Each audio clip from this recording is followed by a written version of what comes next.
అమ్మ యేసు ప్రభు దగ్గరికి వచ్చావు, ఎందుకు వచ్చావమ్మా అంటే సీసాకి ప్రార్థన చేయించుకుని బాదామనే.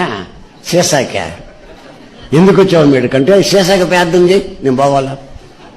ఆమె ఇక్కడికి వచ్చింది ఎందుకంటే సీసాకి ప్రార్థన చేయి, ఆమెకు కాదు సీసాకి కొబ్బరి నూనె ప్యాకెట్కి ప్రార్థన చేయయ్యా వెళ్ళాలా.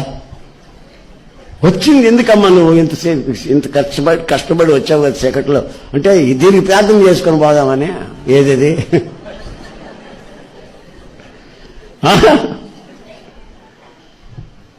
మన వాళ్ళు అలవాటు చేసి పెట్టారు బాగా కొబ్బరి నూనె ప్రార్థన. కొబ్బరి నూనె ప్రార్థన అలవాటు చేసి పెట్టారు. నేను ఒకసారి ఒక ఆమెకి బాగలేదంటే వాళ్ళ అబ్బాయి వచ్చాడు, అన్నయ్య వచ్చి ప్రార్థన చేయాలన్నా. నేను ఇప్పుడు రాలేను బాబు, అర్జెంట్కి వెళ్తున్నాను. నేనన్నా ప్రార్థన చేసి నూనె సీసా ఇచ్చాడు, ప్రార్థన చేసి వెళ్ళిపోయా. ఇక తీసుకెళ్ళి రాసుకున్నట్టుంది. ఎప్పుడో బాగైంది, మొత్తం బాగైంది. ఇక ఈ సీసా తీసుకొని పోయి మేగ్గొట్టి నక్కింట తగిలిచ్చింది. పొద్దున్న లేచిన వెంటనే సీసాకి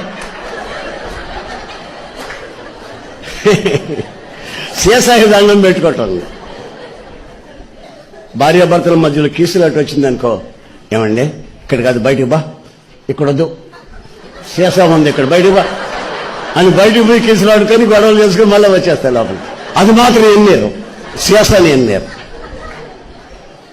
ఒకవేళ పిల్లలు రాత్రులు పడుకునేటప్పుడు కాళ్ళు ఇటు పెడితే సీసా ఇటు పెట్టి కాళ్ళు సీసా కాళ్ళు ఇటు పెడతా అంటే ఆ సీసాను దేవుడు చేసింది ఎవరు తెలుసా? యేసన్న. నేను చేసిన పొరపాటు అది. సీసాకు ప్రార్థన చేసేసింది పెద్ద పొరపాటు అయిపోయింది.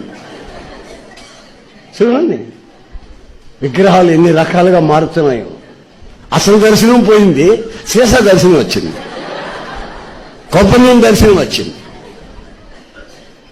సీసా ప్రార్థన చేయించుకుని అయ్యా నోట్లో పోసుకోమంటే కట్లో పోసుకోమంటావా, ముక్కలో పోసుకోమన్నా.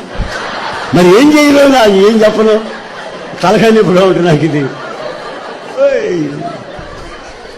సీసా ఎన్ని పూట్లు తాగాలయ్యా అయ్యా, నీ చేత నీవే పోయి నోట్లో చెవులో పోయాయ్యా. ఇక నాకు ఇదే పని, వేరే పని లేదు నాకు.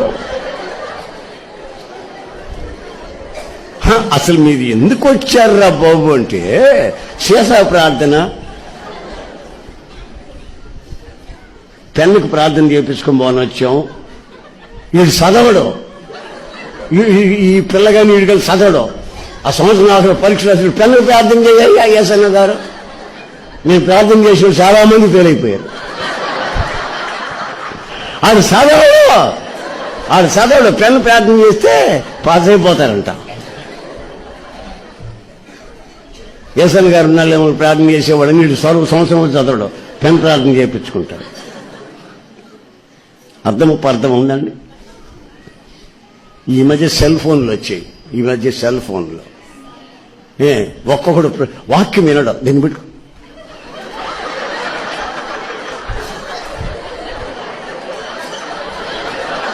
అంటుంటాడు. దాంట్లో ఉండే చిప్ ఎంత, దాంట్లో ఉండే దాంట్లో డ్యూరేషన్ ఎంత ఉంది, చిప్ ఎంత ఉంది. అరగంట సేపు చేస్తాడు, దాంట్లో ఉండేది 7 నిమిషాలు 6 నిమిషాలే. ఏమండి 3GB అయితేనే 7 నిమిషాలు 8 నిమిషాలు అవుతుంది. ఆడు గంట సేపు చేస్తానే ఉంటాడు. ఏమో వాడు మునిగిపోయినట్టుగా వాక్యం అడిగాడు దరిద్రుడు.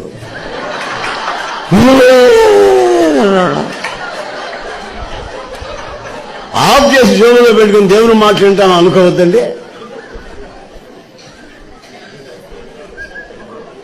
ఇది చెప్తేనా నా మీద కోపమా ఏంటి? యేసన్న గారు మాట్లాడతారు.